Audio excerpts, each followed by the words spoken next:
Good morning or afternoon, depending on what time you are listening to this podcast, and welcome to yet another episode of Do Geese Have Udders, the show where we ask the unanswered and answer the unasked, looking at news and online stuff too. I'm Michael Gooch, and as always, I'm joined by my good friend Matthew Thompson. You right, Matt? Yeah, I'm waffling. Good. Then let's start the show.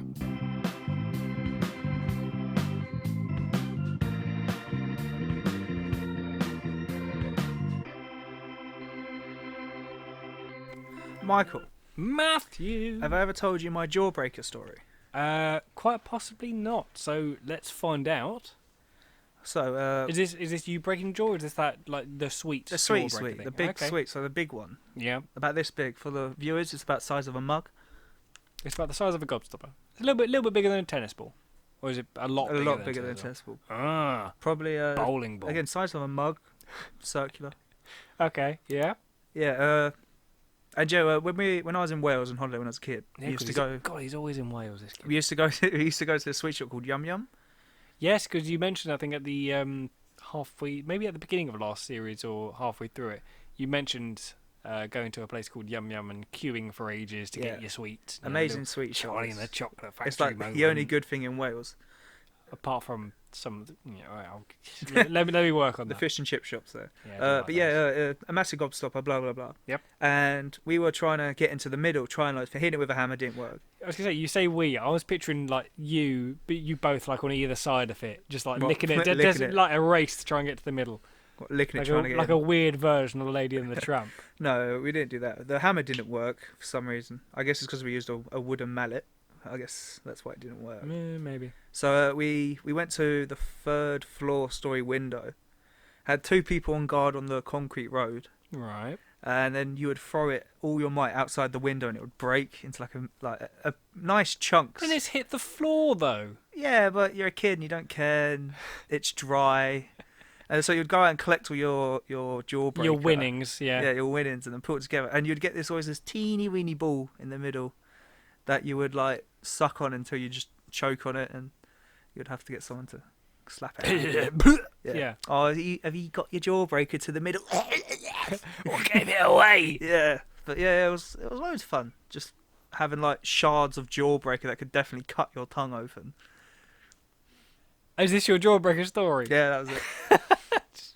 Best Jawbreaker story ever. I've never had a Jawbreaker, I don't think. I've tried some weird, funky sweets. I know you bring weird, funky sweets every now and again to things we do. There was one of them. Oh no, what did I have? There was a weird thing that had like Pikachu on it. It was like this small chocolate block, and it just tasted of cheap chocolate. There was no like writing on it at all, and it looked really dodgy. Just a picture of Pikachu. It was just a picture of Pikachu. Then there was those fish stick things. Oh, those were disgusting. They were horrible. They were little strips of literally just tasted of fish. Pure fish. What else did I have? I think I had something that I really liked, but I can't quite put my finger on it. Anyway, there was one that I definitely remember hating because it was like this pastry biscuit thing. Literally maybe like about the size of a digestive, maybe smaller than that. But you could tell there was something in the middle of it. And I couldn't read the writing on the outside, but there looked like a picture of someone pouring this sort of like viscous golden liquid sort of into this mug thing, vat thing. And I was like, well, that's clearly, whatever is inside. And then it said, I had a word beginning with H, but it wasn't English. But I read it as, that must be a translation of honey. Yeah. And so I remember unwrapping this thing, and I was so excited to have a bite of it. Took a bite of it, and it was onion. It was like this caramelized onion inside. Now, I liked caramelized onion, on some things, but my hopes and dreams were crushed in that moment. I wanted something nice and sweet. Onion inside this biscuit thing was not my idea of a sweet treat. And, yeah. Thanks for sharing your gobstopper story, Matt. You're welcome, man. Here's another one of those shower thoughty type of things I thought that we could weigh in on because we both have showers, we both have thoughts. I don't have showers. What do you have?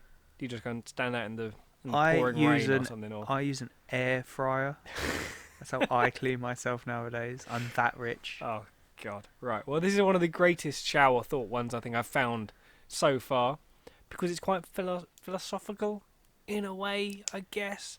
So, talking about shoes, briefly, and I know we both glanced at your feet that are currently on the table, and I see that you're not wearing No, my shoes are terrible. any shoes. You've got odd socks on. I always have odd socks. Ah, so I do personally I. don't like wearing even socks because it's a bit. I odd. see a sock as a sock. I don't see that they always have to match. Sometimes I make them match. Actually, granted today because they're both bright red. You're weird, man. But like sometimes most of the time I don't wear. I see matching socks. socks. I see socks as hand puppets personally, but that's just me. Okay, definitely a different topic. So this shower thought. Someone said, if the Queen wore a pair of shoes once and sold them, they would. Sold them. Shoes, sold them. I get it. Good one. Oh my god. If the Queen wore a pair of shoes once and sold them, there is no pun intended, they would gain value, correct? Yes. Yeah. If a random guy wore a pair of shoes once and sold them, they would lose value because those shoes have already been worn by someone. Depends on the shoes, but sure. And so, somewhere in between the Queen and this random guy is an equilibrium celebrity who could sell the shoes for the same price they paid for them. Yeah, the person who invents the shoes. What? If Will Smith actually no, that's a lie. If Will Smith invented a shoe and then wore a shoe, that shoe would go up in price. So Yeah, so that's the point. So that's somewhere at the high end of the celebrity or important spectrum. Let's In for now what? in the important spectrum. oh, I heard something else. Let's just put the Queen there for now. The platinum jubilee. Yes, and all that the Queen known for wearing her fairly sneakers and recently. Nike. Her Nike slazengers, shit. yeah. Her Air Max. So if the Queen wore my slazengers, yeah. they would probably go up in price because the Queen has worn the slazengers. I don't know. I've seen your shoes. If I wear my slazengers, I've got another pair of these ready to go in the cupboard. I found them like a few weeks ago. These ones are getting tired, and everyone knows I wear the same shoes all the time. And I was like, I'm gonna have to go and buy new shoes now. And then I was clearing out the cupboard, and I found a fresh box of them where past Michael had thought ahead and was like, I'm gonna buy 2 pairs of these. See, the way you worded that sounded like you were flexing on us. I'm just really proud of myself. I'm happy with myself. I don't feel offended by that at all. Maybe. Yeah, sure. Carry on. No, Queen wears my slazengers. They're gonna go up in price. I wear my slazengers. They're gonna go down in price. Somewhere in the middle is someone who's going to be able to wear my shoes and then sell them for the same price that I paid for them. Mike, I'm scared. It's just a thought. It's a thought, Matt. That's all it is. I mean, I'm not expecting you to turn around and go, well, this is the person who's going to be able to do that. Just somewhere in the middle of everything to do with value is the equilibrium celebrity. Let's And call that's them. a theory. Calling them in the A shower shoe theory. What's the shower theory? Shower thought. Shoe thought. I don't know. shoe thought. I don't know what you want me to say to this. I guess if a bee I just want you to wore agree with me. That's all it is. 3 pairs of shoes, it would go up in price. Because why is there a man-sized bee I'm just wearing saying there is shoes? something the Queen will wear of yours, and she will make it go up in value. But you're going to wear something, and it's going to go down in value. Somewhere, I don't know. somewhere between you and the Queen is some person who's going to be able to sell them at the exact same price. So, for all we know, you might be that person for a particular thing. Okay. You are in between someone and, let's say, the Queen, and you are able to sell stuff. It's just a thought I saw It's a online. weird shower thought. I thought it was interesting. Clearly, my shower thoughts are a little bit more intense. I'm I not sure about guess. intense. If you were a bee and you wore trousers, would you keep the stinger in or out of the trousers? Out probably. Out? I'd probably have a hole for the stinger? Yeah, Okay. Would you keep the wings in or out? out. How would you Could- put them through the hole? What? For trousers? No. If you wear trousers, they would not go over your wings. Yeah, that's Michael. why. At no point have you said the word shirt. I meant jacket. Okay, out or holes again. Your shirt would definitely have a Holes hole. again. Holes for the wings. But when does the hole disappear? So your shirt would definitely have holes in it for your wings. yeah. Your jacket maybe, but a raincoat, ooh, I don't know if that would have a hole. Why? Well, you need it to have a hole, otherwise that bee is walking home. Yeah, in the rain, Yeah. being all sad. Yeah. Well, a bee wouldn't fly in the rain anyway, because if it gets water in its wings, then it'll just ruin them. It will never Won't be be able to alive. fly again. Is this your shower thought? It was just a thought I had just now. I did my yearly ramen purchase. So your annual ramen purchase. Yeah, What's my this? What is this? So I'm a very busy individual to the point where I haven't got time to make like like proper meals. When I do make proper meals, I splash out. But normally I try and get what I can as quickly as I can so I can head out again. And I found this thing where I found a supplier of ramen. You got a ramen dealer. Got a ramen dealer, mate. Ooh. And I spent a pretty penny on a lot of ramen that filled up 2 of my cupboards. Can you guess how much I spent on ramen? Well, I know that like you, Darius, Will, and quite a few of our other friends are really big on ramen for some reason. Again, like Darius has this ramen rug. We often see Will, sharing around ramen. I have a ramen pillow. Yeah, I've recently tried blanket. getting into ramen. I've not, experimented that much. I've bought the like 20p chicken ramen noodles. I enjoy those. Yeah. But I'm guessing that your equivalent is not like 20p each. No, I reckon get the that good stuff. How much is the good stuff? Uh, How much is like one? I'm assuming these are like the block packet things. Yeah, so I gave me a pack of 4. They're about this big, which is Yep. the size of a medium-sized dinner plate. Okay. And How much did one of those cost? it's loads of flavours in there and a bit of. What did that cost? And I'll try to do the maths. I guess from a shop it's around £4, but I don't get it for £4. Well, how much did you get it for? I get the supplier. For a pack of 4, I think it was about £3. Yeah, making profit. So let's see. I reckon then you have spent around. It must be. I'm either going to be way off in either direction. I'm going to say about £185.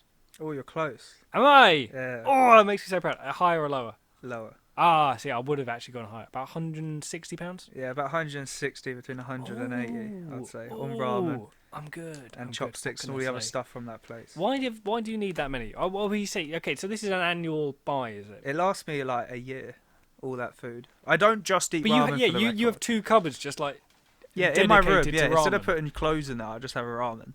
I'll take a picture. Oh, Matt, of is this it. your wardrobe? And Yeah. it's just Wait, I have full a of ramen picture on my noodles? phone, I believe. But yeah, Oh, then if you send it our way, then we'll shove it up on the Twitter when this episode goes out, so we can see your ramen closet. yeah. But I don't just have ramen on its own. I put like vegetables in there. Yeah, meat, I've seen when we potatoes. met up. Sometimes you do bring your little Tupperware box, and it's got your chicken and whatnot in it. Yeah. I guess is this your equivalent to how they say in the media world, young editors especially who are all these night owls have just cupboards just dedicated to cans of Red Bull. Is this your equivalent of where your cupboards are just full of ramen noodles? Yeah, so I don't have a picture of the cupboard, but I have it all laid out on my bed to make sure everything was there. Okay, I'll have a look at that. Well, you need to take a picture of them in your cupboard later, will. and we'll put them up. So that's all the ramen on my king size bed. So much ramen. It is. So much ramen. I do like it though because it's a nice, cheap, easy like snack It is. to just have. It's nice and filling as well. And I love how you can put things with it. It's not just ramen, it's like a bunch of other stuff you can throw in there. Well, tell you what. Whilst we are on this topic of ramen that you have put us on, I think I did have a note somewhere of a question to ask you because I wondered if you would know the answer to this. I think I can take a stab in the dark at the answer to it of why ramen is so valuable in prison. Because it actually has flavour, unlike any of the other food in there. Is that why you think it's valuable in prison? I'm guessing, because you can add anything to it. I thought that it was because it might be somewhat easy to trade and it can last a while, is what I would have thought. Yeah. Because you always see in these like prison shows and prison TVs, TV shows like people trading ramen or trying to get ramen from people, and you either get them, wanting to trade cigarettes or phones or stuff like that. But when you see ramen, you wonder why it's that out of all the foods. But maybe I think it's because they do last a long time. Yeah, we got to think. And What as else you can you say, buy in prison? Yeah, as you say, like it's something with flavour in, I guess. Yeah, and you can even just take the flavour out and put it into other things. Because if you get being in prison, you got to sort of make your own food. So you want to just keep the flavour sachets and Yeah, you sprinkle probably that could. on everything that you have. Well, yeah, I mean, I don't know what food you get in the UK prisons. It's not bad idea. No, think about it. Like when you go But to, I mean, they must get potatoes, so you can dash some of that like spicy powder. I in can safely say potatoes. I've never been to a UK prison, and neither have you. No, I have not. But like I guess if you're being served something, if you had one of those little flavour sachets up your sleeve, just sprinkle that onto whatever you're being given. I don't know if it's that bad in prison. We'll hopefully never find out. But yeah, there we go. So what we've learned that ramen is valuable in prisons. Do not give away your ramen. And Matt has two cupboards dedicated to his annual ramen Well, a cupboard and a stash. half. A cupboard and a half. Oh, okay. Well, I guess it is a double door cupboard, and the other one is one singular door, which it is a double door, but only half of it's covered. Yeah. It's a lot of ramen. A lot of goddamn ramen. Hey, thanks for listening to our podcast. Don't forget to give that follow or subscribe button a click so you don't miss out on any future episodes. And why not check out our Twitter and Discord too, where we post updates, behind the scenes stuff, and just general other news about the show. Links in the description below. Got any topics or questions you think need a proper answer or have yet to even be asked? Drop it in the comments below or send us a tweet. Until next time.